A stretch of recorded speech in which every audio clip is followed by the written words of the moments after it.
Ladies and gentlemen, welcome aboard the Pilot Money Guys podcast, where our mission is to help clients build and protect wealth to achieve their dreams and goals. This podcast is brought to you by Leading Edge Financial Planning. Without further ado, here is your host, Robert Eklund.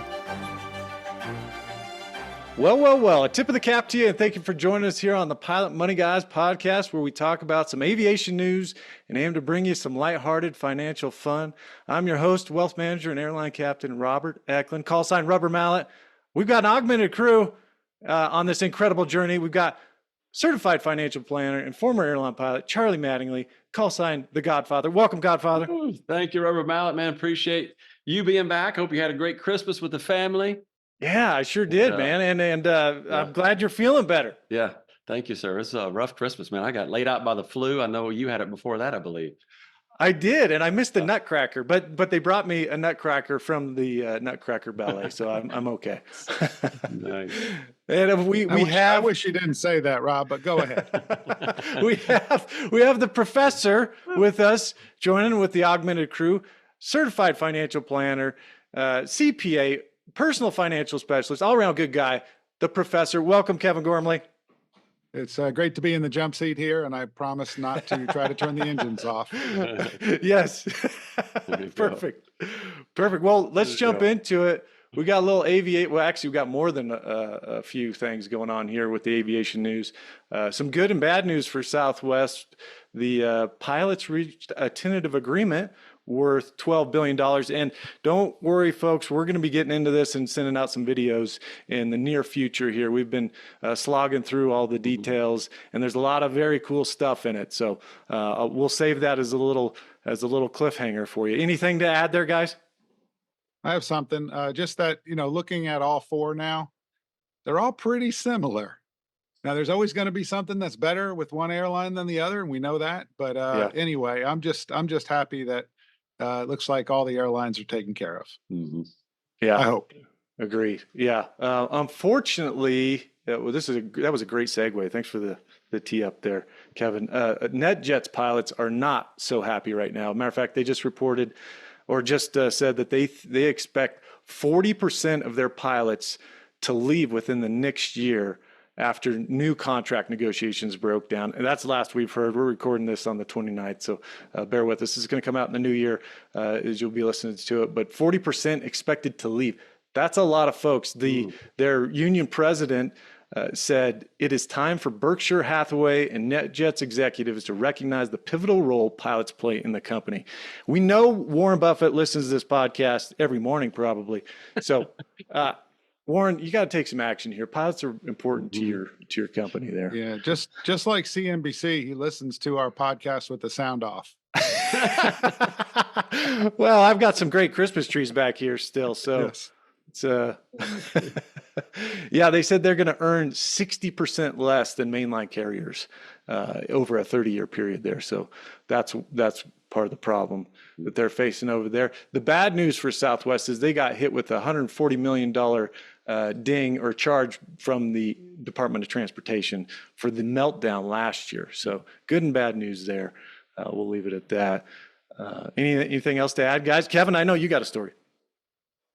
Well, yeah, I mean, I watched some of the aviation YouTube videos, and one popped up about the Tennessee Fly Girl. So I said, I want to find out more about that. And so Tennessee Fly Girl, she had her own YouTube channel.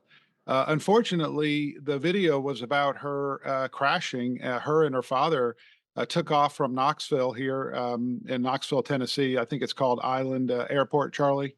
Yeah, and that's right, downtown Island. Mm-hmm. Yeah, downtown Island, and they were going to get something fixed in the plane and crashed. And the person in particular, if you're interested in this at all, Blanco Lirio is a person that I watch, and he just talks about how she might not have been totally trained on the avionics of the aircraft, and she talked as well about some of the training that she might have had. She put all her training on YouTube. Yeah, That's pretty amazing. And as we give disclaimers for financial issues that we cover, we're going to give the disclaimer. We never like to Monday morning quarterback anyone, and especially the instructors out there. But generally speaking, Charlie and I have seen this obviously recently, but there is a momentum for younger pilots, less experienced, becoming instructors.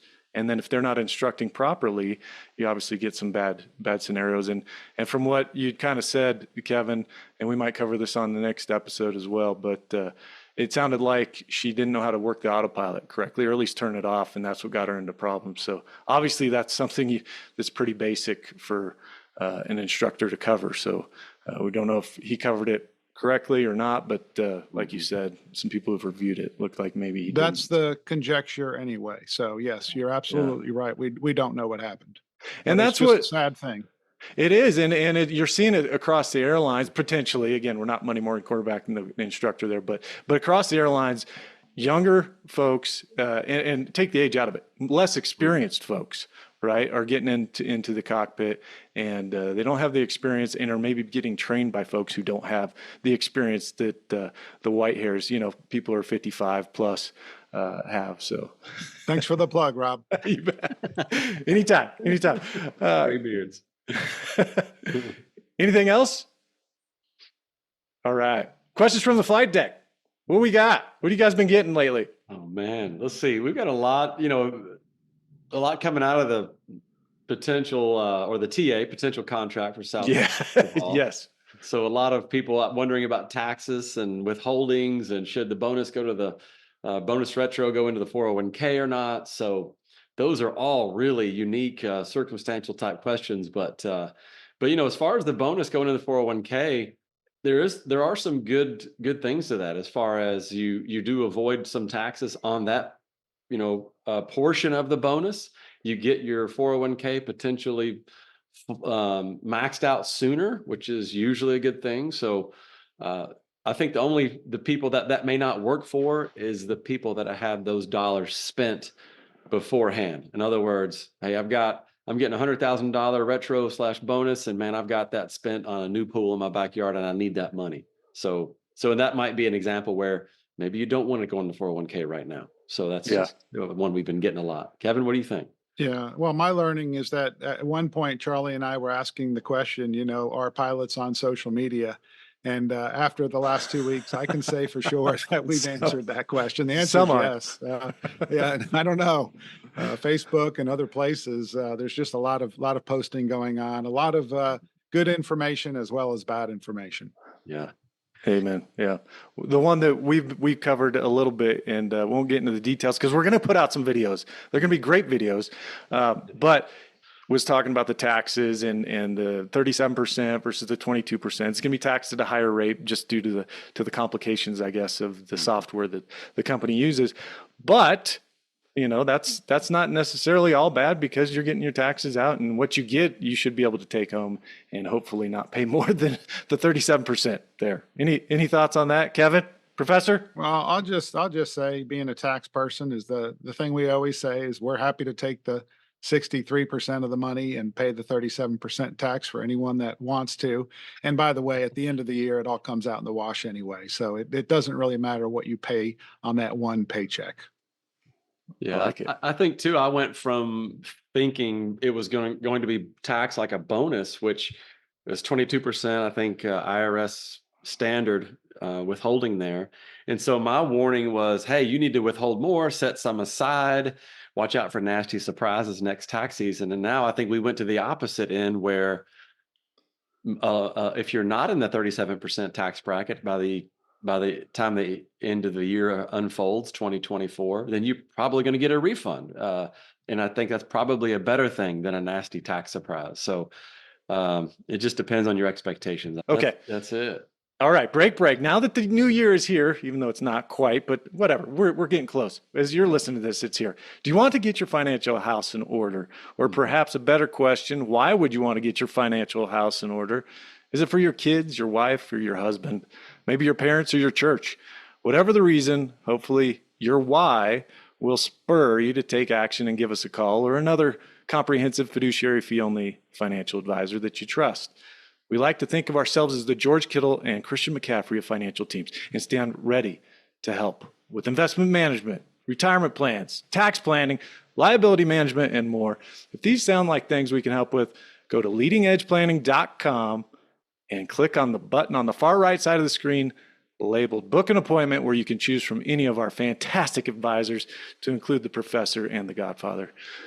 That's it. That's enough of that. I'm Who's sorry. George I Kittle? had to, oh my gosh. I'm I just had to put a plug kidding. in for the 49ers. I'm sorry. I apologize to all you other fans out there, but we're going to the Super Bowl. I'm Plus for totally 6. kidding. I love George Kittle and Christian McCaffrey. I knew you were putting a plug in for your Niners there, but anyway, too funny. All right. Well, let's jump into it. Charlie, you want to take us away on our topic du jour? Okay, I'm just going to talk the rest of the time here, so just hang on. But this has been a fascinating year, and a lot of lessons learned coming from just the behavior, I'll call it the behavior of the stock market in general this year, and the events that were associated with it.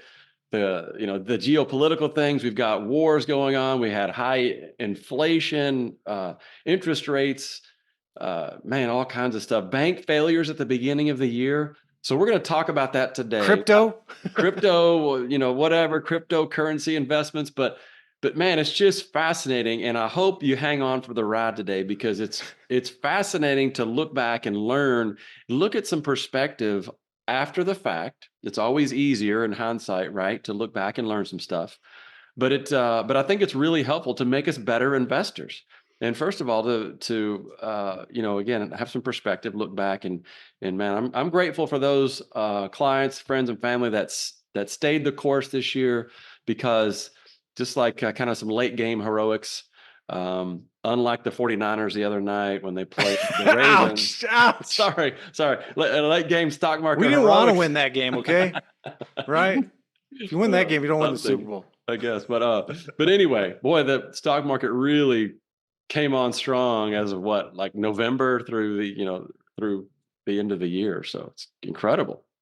Yeah, I was just going to say this year to me was one of the most interesting years in my career. It was really the best of times and worst of times as far as month by month. I mean, there were times in the year I was like, oh, this is an exciting year. And then the market went back down, and then it came back up and went back down. And it's just amazing. The last 2 months of the year, unless today's the last day of the year when we're filming, the last 2 months of the year, the S&P 500 was up 15%. The real estate investment trusts were up 23%. So, I mean, it's just pretty incredible what's happened at the end of the year here.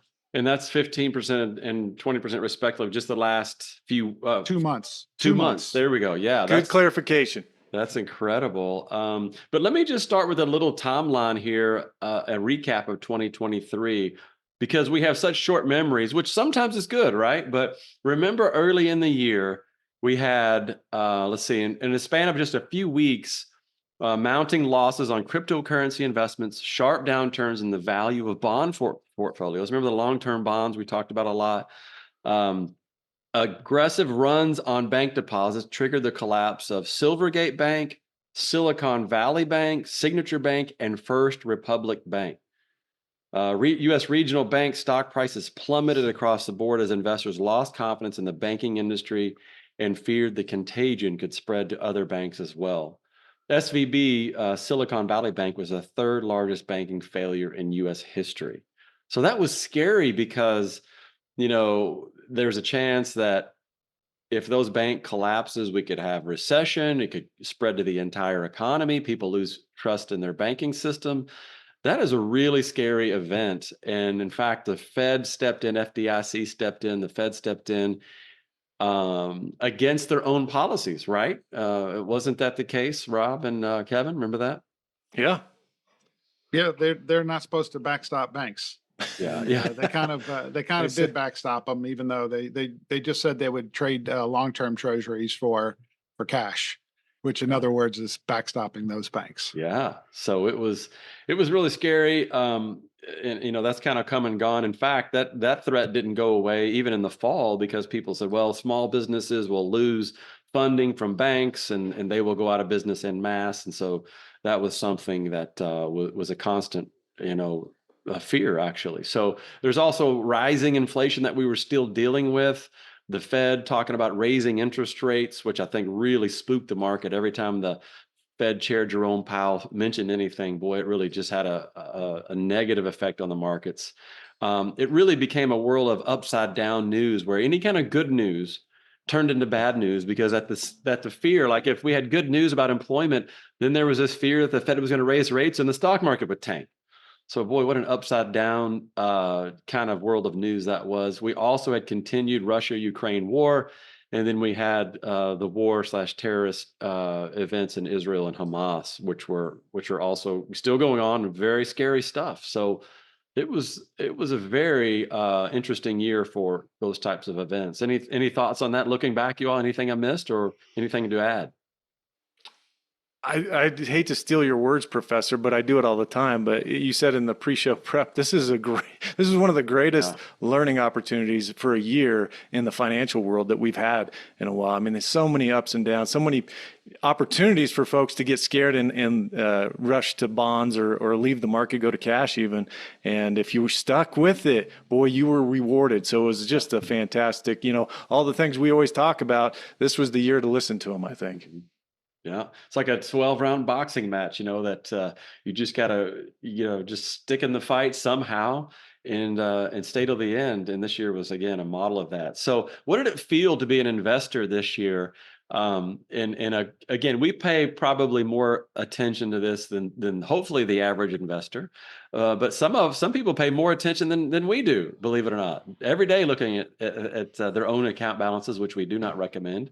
But actually, early on in February, things looked pretty good. Looks like we were going to recover nicely from the year before, 2022, which was very difficult. February 9th, the S&P was up about 9%. A 60-40 portfolio was probably up around 5 or 6. So, man, things were looking better. By mid-March, almost all of that had disappeared.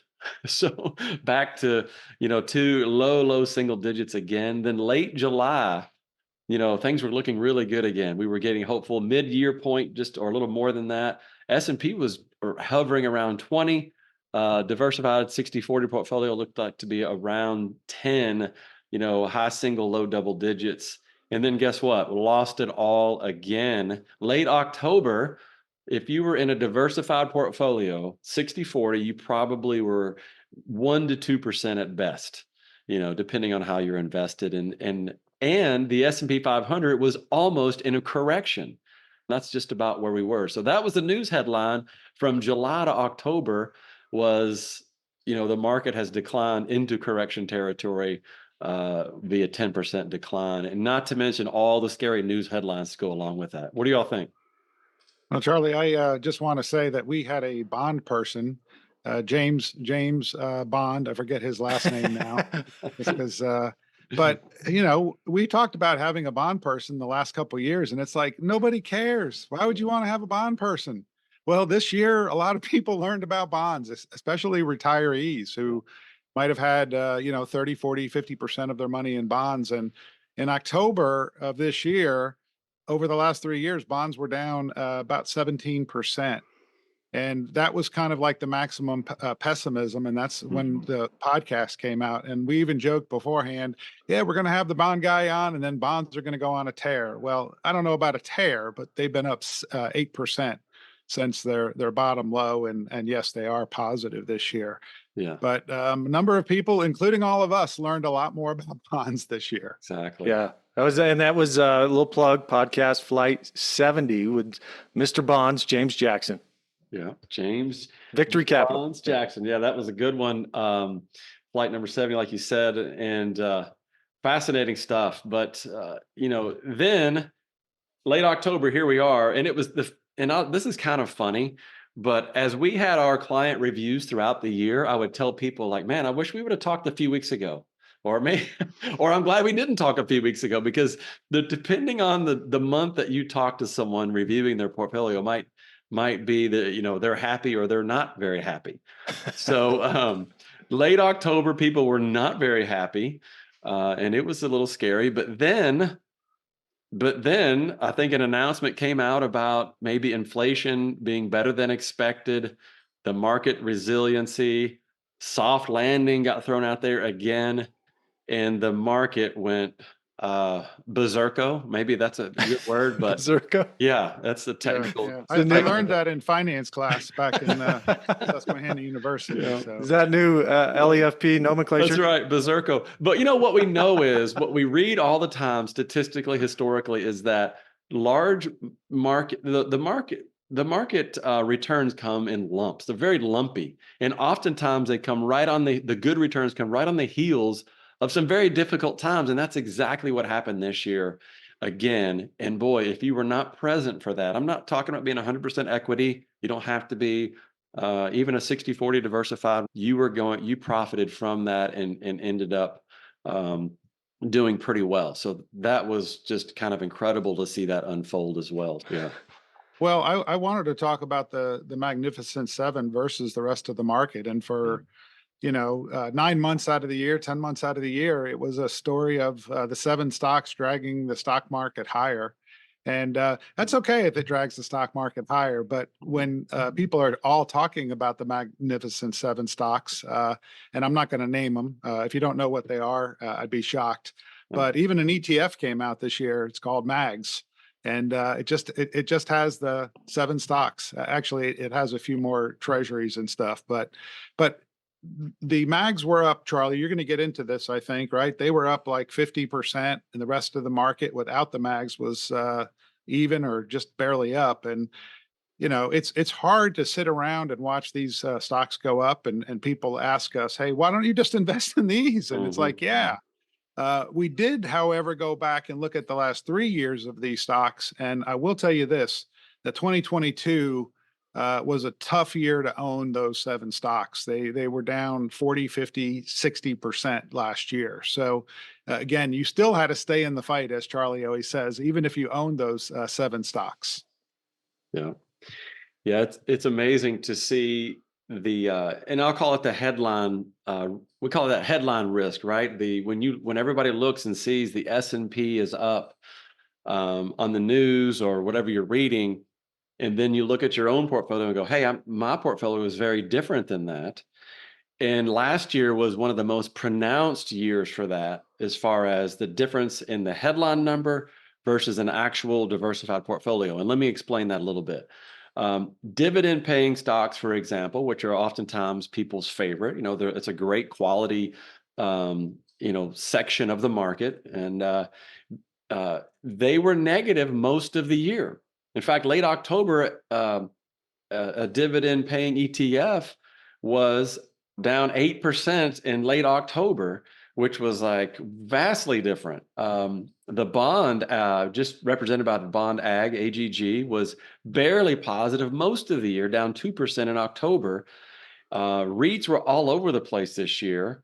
They were down a little over 10% in late October.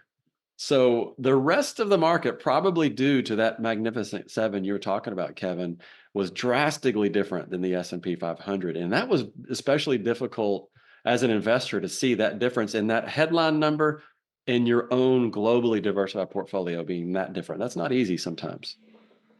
Warning, warning, cherry picking data. That's what I'm going to do now. Yes. I'm going to cherry pick Yes. some data. But Yeah. if you look over the last 3 years, and yes, I'm cherry picking the data. If you didn't hear that already, I think I've Yeah. said it enough.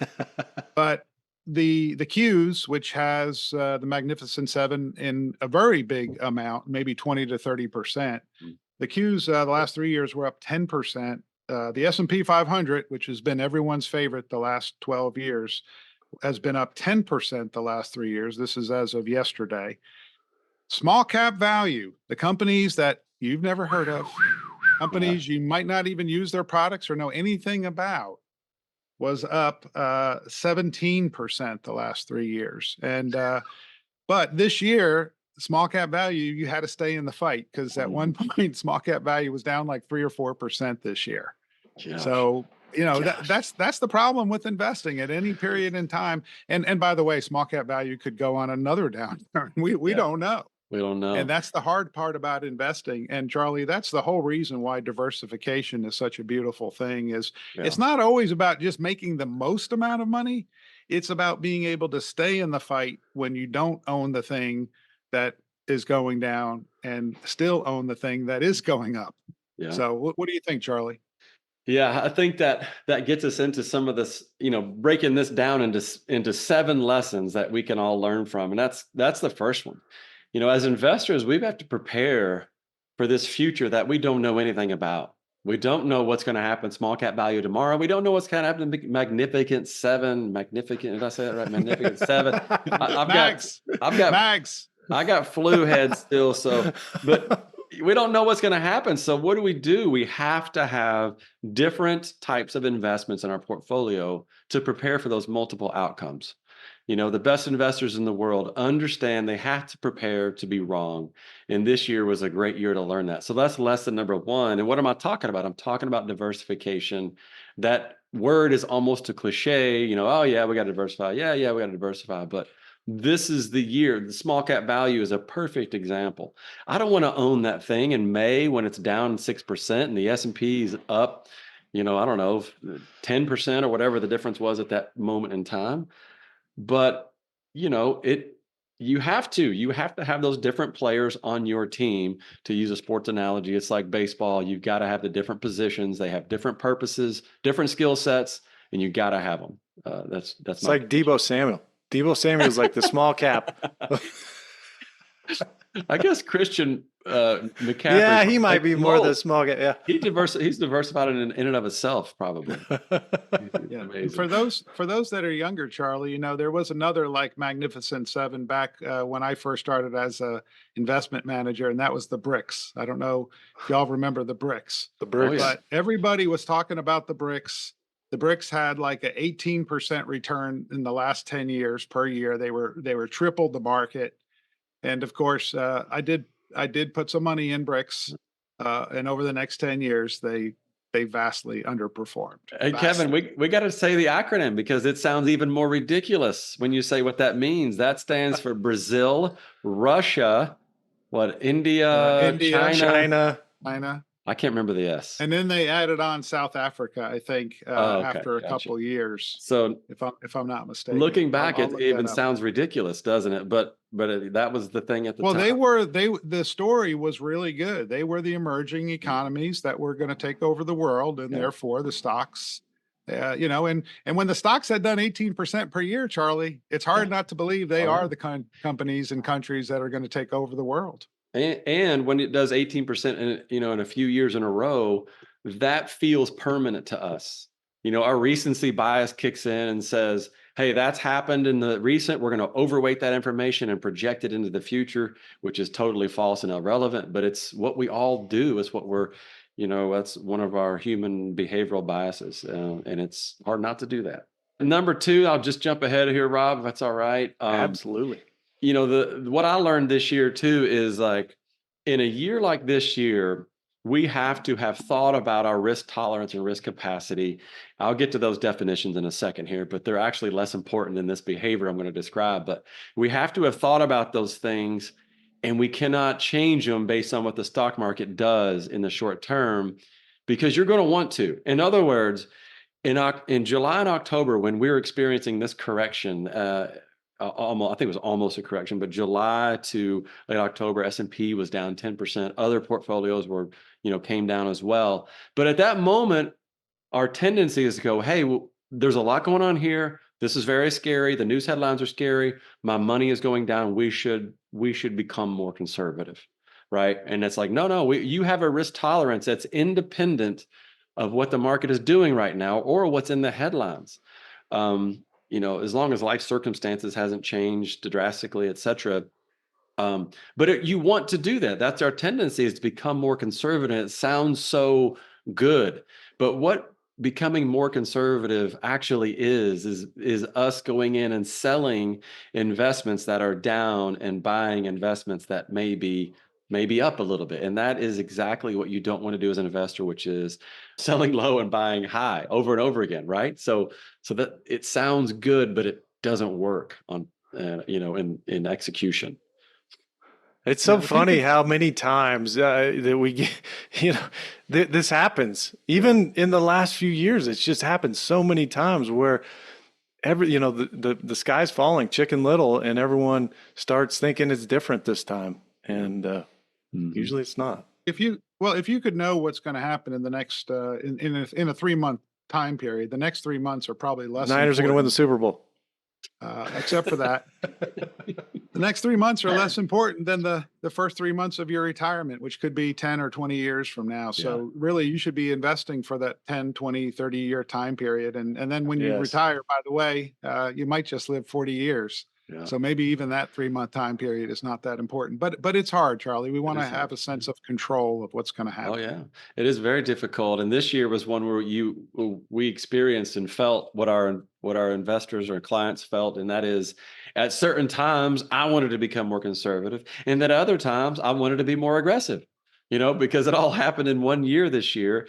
And if you've your life circumstances or financial circumstances dictate a little bit more of a conservative portfolio, maybe you're closer to retirement, you see that stock market racing away these last 6 to 8 weeks, and your portfolio may not be keeping up with the S&P 500, and that's frustrating.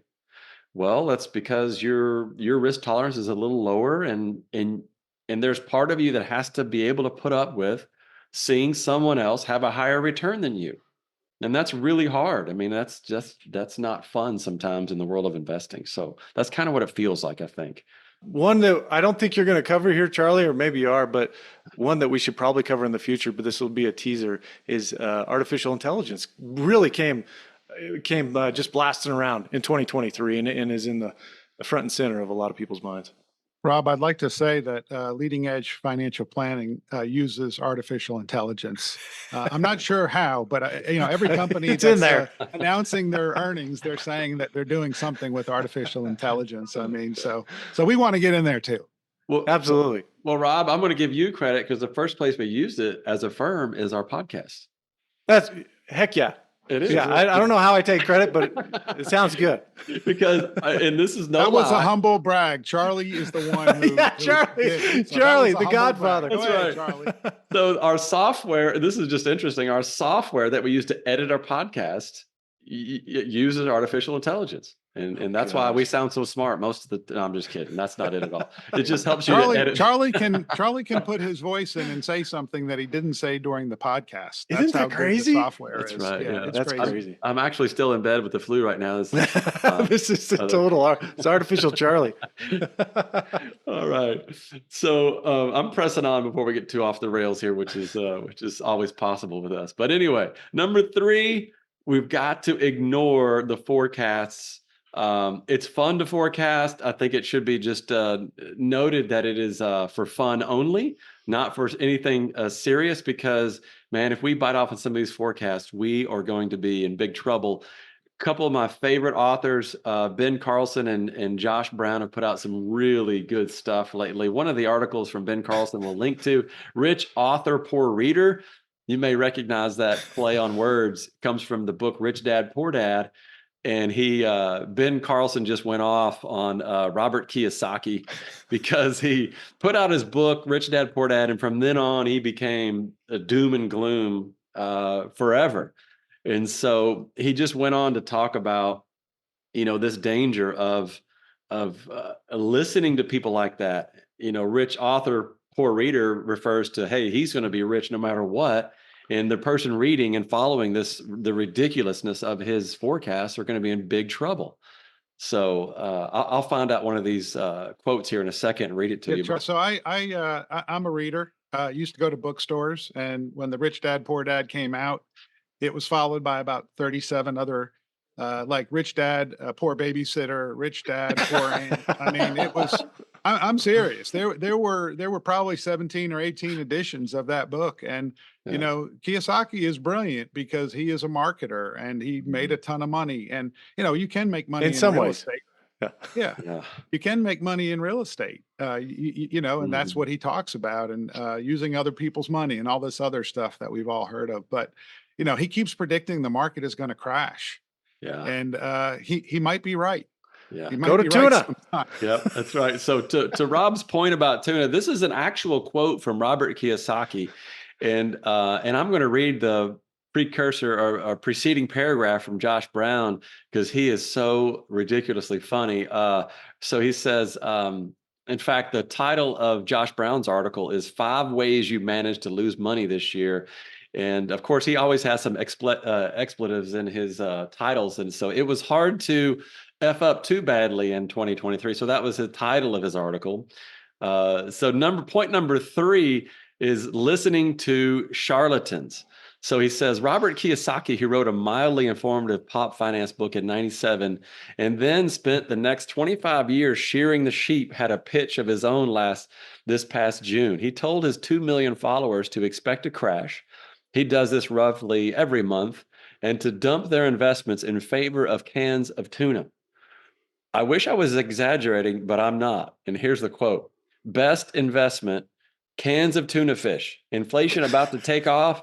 Best investments are cans of tuna and baked beans. You can't eat gold, silver, or Bitcoin. Food, most important. Starvation, next problem. Invest in the solution. Robert Kiyosaki. And then Josh Brown, for the funniest part, goes on to say, yeah, I don't know why he uses Cookie Monster syntax either. Maybe we'll explore that in a subsequent post. But anyway, these guys have a great way of putting a humorous spin on some of these things that are very serious, because if you listen to that, you're in trouble. I mean, you're going to get mercury poisoning for one thing. But... Yeah, exactly. Yeah.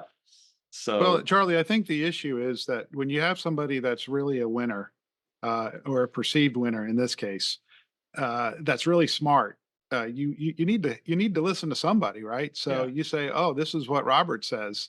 Now you might not go back and look at his history that he said it the 17 prior months. Yeah. And that's really the problem, is just be careful who you listen to forecasts of. Don't listen to any forecast, first of all, but that's really hopeless that people are not going to listen to forecasts, but at least check what the person's been doing.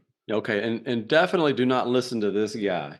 Here's just Ben Carlson took a snapshot of his YouTube pages or his videos. Chaos begins Monday. I guess this is Walmart burning down. And if you're not watching this on YouTube, check us out on YouTube, and you can see the pictures that Ben Carlson has kind of compiled here as far as the doom and gloom that this person puts out. Fidelity. What's this guy's name? I was just thinking that, Rob. I'm not even sure, and for the listeners out there, every picture is of this guy and a fire behind him, and it's just the whole year. Yeah. One of them says hell is coming. Yeah. And the funny part to me is that he has 110,000 views on Hell is Coming. I know. We usually get a couple hundred views on YouTube. We got to step up our fear mongering. We need more fire in the background. Yeah. Need more fire and hellfire and brimstone. And we're kidding, artificial intelligence. Don't put more fire back there. Yes, that's right. So anyway, again, we're laughing, but it's kind of not funny. It's kind of sad that people follow that and listen to that. And quite frankly, if it doesn't make them poor, it will at least make them miserable, which is very unfortunate as well. Why do we want to listen to that stuff? It's human nature. Our brains hate uncertainty. To the human mind, uncertainty equals danger. If your brain doesn't know what's around the corner, it can't keep you out of harm's way. It always assumes the worst, over-personalizes threats, and jumps to conclusion, all in the name of survivability. That's right out of Psychology Today and research. Again, we just know our brains hate uncertainty, but we just kind of have to accept that in the world of investing. So, but that's Psychology Today, Charlie. That's nice. Nice. That's one of my favorite resources. Yeah, absolutely.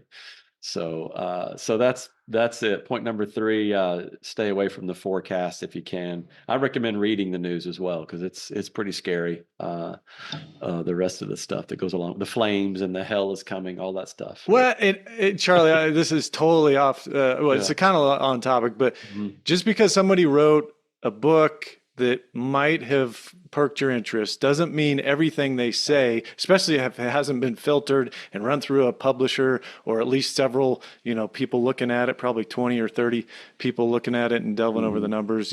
Dave Ramsey comes to mind. An 8% safe withdrawal rate probably is not in your best interest, so be very careful with that.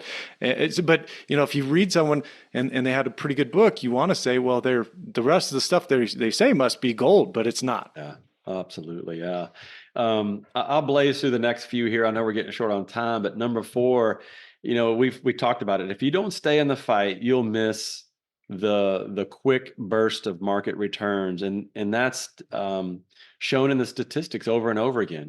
That happens all the time because people get frustrated. They want to become quote unquote more conservative, and next thing you know, you miss what the market has there, and you just don't know when that's coming. So that's number 4. Stay in the fight. Doesn't have to be 100% equity. And number 5, this is our favorite. It's about winning the loser's game, Kevin. We had a discussion earlier, and I told Kevin this is the book that we both read, and Rob, you may have read it as well. Charles Ellis, famous investor. What was he? The Yale Endowment investor? Is that right? Yeah, he was in charge of the Yale Endowment, and I think he worked with Vanguard, and he was an active manager back in the day, which means that he was trying to beat the market. Yeah. And then at the end of his career, he wrote that book and said, it's really Don't hard try to to beat. be. Yeah. And I told Kevin, I was like, man, you read that title and it's like offensive. I don't want to win a loser's game. I mean, I'm going to go out there and kill it, And that's like being king of the dipshits. Do you really want to be king of the dipshits? I mean, I don't know. Maybe you do. Yeah. And so it's like, man, what a, it's in the title. What a loser if you try to do that. But investing really is about minimizing stupid mistakes. And that's where we get in trouble. And that's the whole point of Josh Brown's article. He just wrote 5 ways, you managed to lose money this year, even though if you just kind of, held tight, you probably were able to reap the benefits of what the market offered this year. I'm going to go ahead with my analogy. It's like the game, man. This is a highly debated where we went off the rails earlier, but game manager quarterback. Nobody likes a game manager. What a loser, right? If you're a game manager.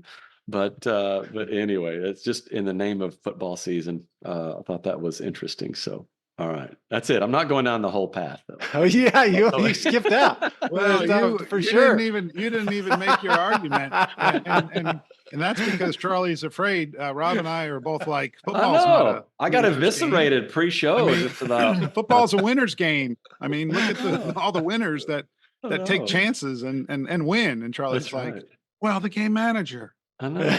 I got humiliated in pre-show prep, so I'm a little bit. I got my tail between my legs right now, but I think everybody gets the point. Tennis is a loser's game. Tennis. If you're not a good tennis player, it's just about getting it over the net. That's right. It's like golf. You're going to go for it, or you're going to clear the water. What are you going to do? You're going to, play up short or whatever. Is that a Tin Cup reference? This is a Tin Cup. We got enough sports. Come on, you got references. Are there any?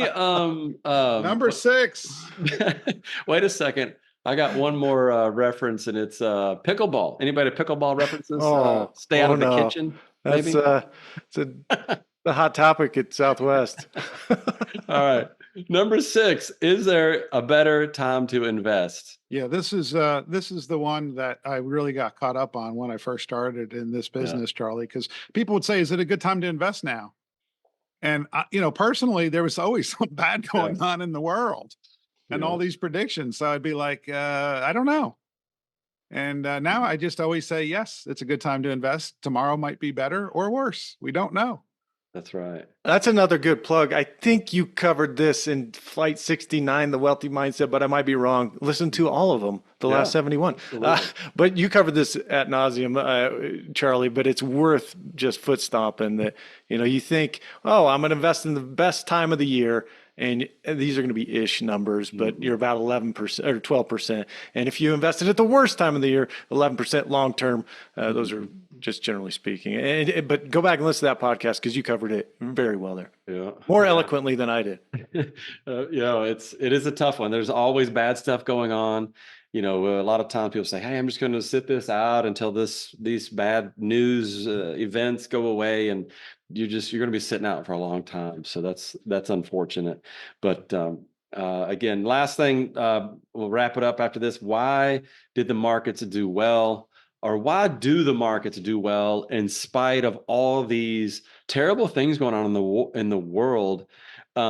Somebody told me one time, it was, I think, after maybe Afghanistan, they said there's going to be massive starvation. There is, unfortunately. It's terribly sad what's going on in parts of the world. But the stock market in the long term is about sharing in the profits of companies that are publicly traded. And so that's it. I don't want to oversimplify too much, but that's really what it is. We simply invest in the stock market to share in those profits of companies that we use every day, airlines, phones, computers. They make money, they make profits, and we get to share in that. And that's really, sometimes we got to kind of go back to the basics. Warren Buffett's partner, Charlie, just passed away. We know 99.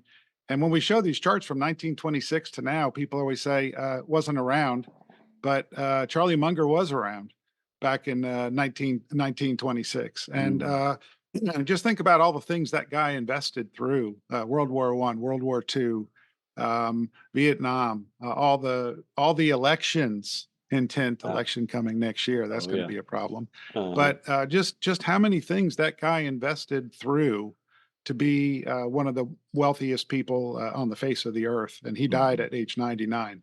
But anyway, there's always bad stuff going on, unfortunately.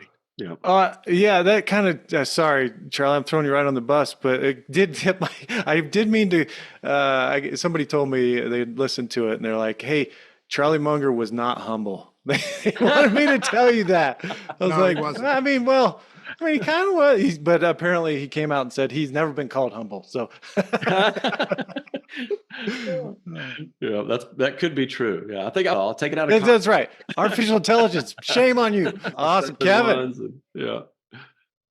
All I would say is whenever you hear about predictions in the future and what's going on now, what we think is going to happen, I just always say, yep, that may be true.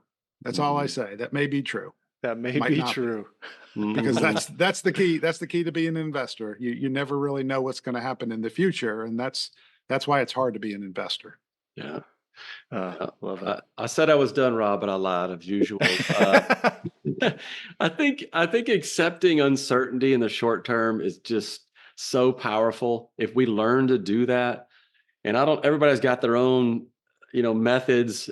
Rob, you and I have talked about these before. Take a gratitude walk, get some hobbies, get some perspective, whatever it might be. But man, the uncertainty in the short term in the market drives people crazy, paired up with news headlines like we talked about, bad events. It really can really, man, I don't want to say ruin people's lives, but sure puts a damper on their joy, to say the least. And that's sad. I don't want to see that at all. So find a way to get a handle on uncertainty in the short term in the markets. Ignore it, your hobbies, whatever it takes. Your life will improve and you'll have a great retirement as well. I love it. And that comes from the research done by Richard Thaler and somebody else. I can't really say the name, Shlomo Benartzi. Yeah, you got it. You got That's really close. I get that right. But they found that investors with long-term horizons who followed the market more closely had lower returns, likely because observing market volatility, which we've seen a lot of, made them more scared of stocks, which we know has a higher expected return. So, Kevin. Yeah. I'll just end it with, nothing's guaranteed. Even if you ignore the news, nothing's guaranteed in this world, but you might as well enjoy the ride. If you're going to be a long-term investor, why make yourself miserable every day trying to watch markets? Because it's not going to help you. Mm-hmm. Well, that's it, I think. Final answer. The jump seat's getting very uncomfortable here, so let's right. We got to land this bird. We've arrived at our final destination. Let us be the first to welcome you to the end of Flight 72. We talked to end-of-year stuff. Next episode, I think we're going to cover some important numbers in 2024. But for now, that's it. If you have any questions you'd like us to answer on the show, shoot me an email at robert@leadingedgeplanning.com or charlie@leadingedgeplanning.com. Or Kevin at Leading Edge. I think we need to get you professor at leadingedgeplanning.com email. But to sign up for our newsletter, go to leadingedgeplanning.com. It's right there. If you liked what you heard, please hit that subscribe button so we can reach more people. And remember, as Emerson said, the world makes way for those who know where they are going. And as we say, so plan accordingly. From all of us at Leading Edge, Happy New Year! Happy New Year! Thank you for listening to the Pilot Money Guys podcast. It has been our pleasure to share some information with you today. Give us a call to discuss absolutely any investment question you may have. Click on the subscribe button below to be notified when new episodes become available. Visit leadingedgeplanning.com to learn more. Take care. Leading Edge Financial Planning LLC is a registered investment advisor. Advisory services are only offered to clients or prospective clients where Leading Edge Financial Planning and its representatives are properly licensed or exempt from licensure. For additional information, please visit our website at www.leadingedgeplanning.com. The information provided is for educational and informational purposes only and does not constitute investment advice, and it should not be relied on as such. It should not be considered a solicitation to buy or an offer to sell a security. It does not take into account any investor's particular investment objectives, strategies, tax status, or investment horizon. You should consult your attorney or tax advisor. The views expressed in this commentary are subject to change based on market and other conditions. These documents may contain certain statements that may be deemed forward-looking statements. Please note that any such statements are not guarantees of any future performance, and actual results or developments may differ materially from those projected. Any projections, market outlooks, or estimates are based upon certain assumptions and should not be construed as indicative of actual events that will occur. All information has been obtained from sources believed to be reliable, but its accuracy is not guaranteed. There is no representation or warranty as to the current accuracy, reliability, or completeness of, nor liability for decisions based on such information, and it should not be relied on as such.